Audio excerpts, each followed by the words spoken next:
غلط ہے.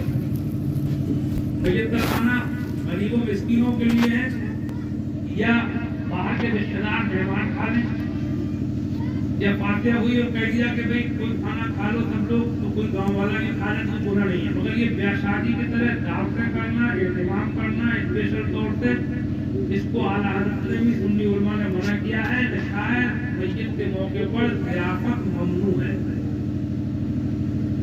ابھی ہمارے یہاں بریلی میں تو میں سن کر آیا ہوں کہ ایک شادی حال میں چلسمہ ہوا ہے بڑا بھاری, کارڈ بانٹے گئے شادی کے, سب غلط ہے. اگر رواج پڑ گیا ہو تو اسے ختم کرو, اور ختم کرنے کی ترکیب یہ ہے کہ اپنی بستی میں میت والا کھانا کھاؤ.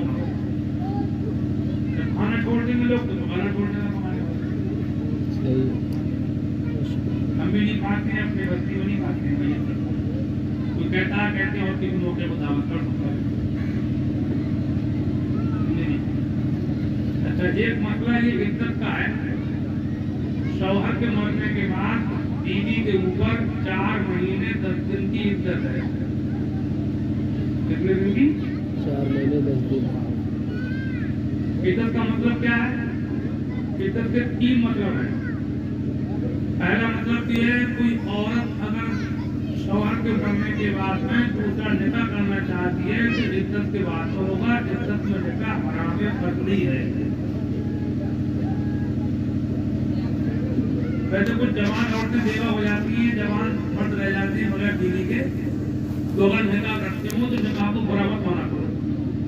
جو ہنسی بناتے ہیں کہ نکاح کر کے بیٹھ گئے کہ نکاح کر لیا, نکاح اچھی چیز ہے, زنا بری چیز ہے. نکاح کو تو حضور نے آدھا ایمان فرمایا ہے. حدیث میں تو حضور فرماتے ہیں جس نے نکاح کر لیا اس نے اپنا آدھا دین بچا لیا. کوئی نہ کرے اس کی مرضی ہے, ضروری نہیں ہے, لیکن کوئی کرتا ہو تو نکاح کرا دیا کرو, اور نکاحوں کو برا مت مانا کرو. نکاح اللہ کی رحمت ہے, نکاح ہمارے نبی کی سنت ہے, نکاح برائی سے بچاتا ہے, نکاح غلطکاری سے بچاتا ہے, نکاح نگاہوں کی حفاظت کرتا ہے. بے شک سبحان اللہ. عزت کا دوسرا معنی یہ ہے کہ عزت میں عورت کوئی سنگار والا کام نہ کرے. چمکیلے چٹکیلے کپڑے پہننا, خوشبو لگانا, خوشبودار صابن سے نہانا, خوشبودار تیل ڈالنا سب منع ہے. چوڑی پہننا, زیور پہننا سب منع ہے. عزت جی. اگر سرو کھلی وغیرہ ہوتی ہو تو بغیر خوشبو کا تیل ڈال سکتی ہے. کڑوا تیل, تل کا تیل بغیر خوشبو کا, جو بھی بغیر خوشبو کا تیل ہے وہ ڈال سکتی ہے. بغیر خوشبو کے صابن سے نہا سکتی ہے. کنگھا کرنا منع ہے. اگر جوئیں وغیرہ ہوتے ہوں تو سیدھا کنگھا کر سکتی ہے, مانگ نہ نکالے.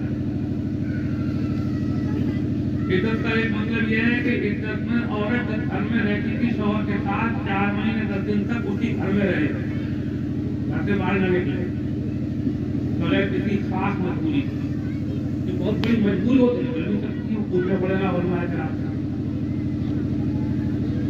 سمجھا؟ گھر میں رہے, گھر میں کہیں بھی رہ سکتی, کوٹے میں, براندے میں, آنگن میں. اگر دینا اندر سو چھت پہ بھی جا سکتی ہے. گھر کے کام دھام بھی کر سکتی ہے, جو گھر کے اندر کام ہوتے ہیں سب کر سکتی ہے. بعض جگہ بالکل ایسا رواج بنا دیا ہے کہ بالکل بند کر دیتے ہیں پٹریوں کو, اور پردہ کر دیتے ہیں. بہت کرتا بچوں کا اس سے پردہ جیل سے برا کر دیتے ہیں. وہ سب غلط بات ہے. پریشانی کرنا کی گھر میں کہیں بھی رہ سکتی ہے, چلنا آنگن چھوٹے بڑھاڑے سے کام بھی کر سکتے ہیں. باہر نہ نکلے, اور مجبوری ہو تو باہر بھی نکل سکتی. حضور کے زمانے میں مدینہ شریف میں ایک بیوی بیوہ ہو گئی تھی. ان کا کھجوروں کا باغ تھا, چھوٹے بچے تھے, باغ کی دیکھ بھال کو جانا پڑتا تھا, نوکروں کو رکھنے کا موقع نہیں ہوگا. حضور سے پوچھا, انہوں نے اجازت دے دی کہ وہ دن میں اپنے باغ میں چلی جایا کریں, شام کو اپنے گھر پہ آ جایا کریں. مجبوری ہے, سمجھے نہیں؟ تو گھر میں کہیں بھی رہ سکتی, زیادہ پریشان نہیں کرنا چاہیے. قرآن میں لکھا لا یکلف اللہ نفسا الا وسعها, اللہ تعالیٰ کسی جان پر اس کی طاقت سے زیادہ بوجھ نہیں ڈالتا. اچھا یہ تیسرے دن جو چنے پڑے جاتے ہیں ہر واجے میں پڑنے والے پیجا کتنے چنے آتے ہیں جو وزن مقدر ہے 12.5 کلو انہیں دوہراتے تو نہیں ہو تو ٹھیک ہے. بعض جگہ پر 32 کلو کھڑوا دیتے ہیں 16 کلو کھڑوا دیتے ہیں پھر دوہرواتے ہیں کوئی ضرورت نہیں ہے. 12.5 کلو کے بجائے کم از کم 15 کلو کر لیا 12.5 سیر آیا ہے. سیر پکا سیر جو ہوتا تھا تو کلو تو کچھ بڑا ہوتا ہے نہیں 1-2 کلو اور ڈال لیا اس میں اور دہرانے کی ضرورت نہیں ہے. ایک بار پڑھ لیے کافی. اچھا ایک مسئلہ یہ ہے کہ جنازے کے معاملے میں جہاں تک کو جلدی کرنا مستحب ہے. کئی حدیثیں ہیں اس بارے میں. ایک حدیث میں ہے حضرت بن جنازہ جنازے کے معاملے میں جلدی کرو. ایک حدیث میں حضور فرماتے ہیں لا تؤخر ثلاثۃ 3 باتوں میں دیر نہ کیا کرو. کیا فرمایا فالصلاۃ اذا حانت نماز جب اس کا مناسب وقت ہو تو اس میں دیر نہ کرو. اور فرماتے ہیں والایما اذا وجدت لها حبا اور غیر شادی شدہ لڑکی یا عورت جب اس کا مناسب رشتہ ملتا ہو تو اس لڑکی کا رشتہ کرنے میں دیر نہ کرو. اور فرماتے ہیں والجنازہ اذا حضرت جنازہ جب موجود ہو تو اس میں دیر نہ کرو. جہاں تک وہ جلدی کرنے میں ثواب زیادہ ہے. بعض جگہ تم میت ہو جاتی ہے دور دور فون کر دیتے ہیں وہ آ رہے ہیں قریب والوں کو بلا لیا کرو دور والوں کو کہہ دیا کرو کہ بھیا تم وہیں سے دعا کرو فاتحہ ماری. ایک آدمی کی وجہ سے ہزاروں کو روک پڑے. بچے بھوکے بھی لگ رہے ہیں عورتیں بند پڑی ہیں. بعض جگہ جنازوں کو فرق لگا کے رکھتے ہیں گھر وہ آ رہے ہیں. کیا ضرورت ہے دیکھنے کا وہ مرتبہ نہیں ہے جو مرتبہ دعا کرنے کا.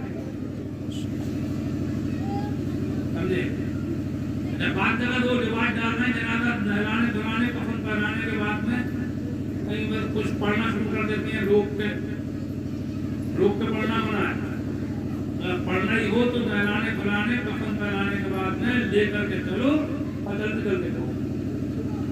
کلمہ پڑھو درود شریف پڑھو حمدیہ اشعار پڑھو نعتیہ پڑھو اشعار عبرت والے شعر پڑھو اکیلے پڑھو یا مل جل کے پڑھو چلتے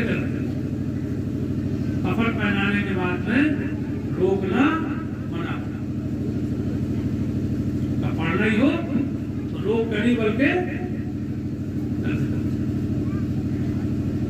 جنازے کی نماز کے بعد میں دعا مانگنے کی کوئی ضرورت نہیں. جنازے کی نماز خود دعا مانگنا ہی ہو 2-3 جملوں کی دعا اکیلے کوئی معاملے کو ہٹ نہیں لیکن لمبی دعا نہیں کرنا چاہیے. جنازے کے بعد تاخیر ہوگی مانا کہ اعلیٰ نے فرمایا کہ دعا کی وجہ سے جنازے کو تاخیر و تعظیم میں نہ ڈالا جائے. 2-3 جملوں کی دعا کو جلدی میں مانگ لے اٹھاؤ جنازے کو جلدی کرو سمجھے نہیں جہاں تک ممکن ہے جلدی کرو. اچھا ایک ضروری بات یہ ہم بتا دیں آپ کو اپنا لوگ سنی مسلمان ہیں اللہ تعالیٰ سنی بنا کر رکھے. سنیوں کے مذہب میں بھی یہ جو ہیں یہ سنیوں کے مذہب میں یہ فاتحائیں جو ہیں 10ویں 20ویں کی بزرگوں کی فاتحائیں یا عرس وغیرہ یہ اس سے مستحب کام ہے فرض و واجب نہیں ہے. اگر کوئی آدمی فاتحہ نہ بھی دلائے لیکن فاتحہ کو برا نہ کہتا ہو تب بھی سننی ہے. برا نہ کہتا ہو جب کوئی فاتحہ نہ کرے تب بھی سننی ہے جبکہ وہ فاتحہ کو جائز مانتا ہو.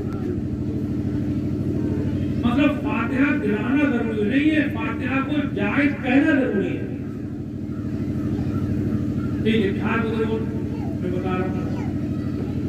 اب وہ اس میں یہ ہونے لگا ہے کہ بعض غریب آدمی ادھار لے لے کے پوری بنا گیا حلوے پکا گیا پھٹے بنا گیا 10ویں میں چلسمے کر رہا. ابھی ایک مولانا صاحب کے بارے میں نے سنا کہ انہوں نے اپنے باپ کے چلسمے میں اپنی بیوی کا زیور گروی رکھ کے چلسمہ رہا.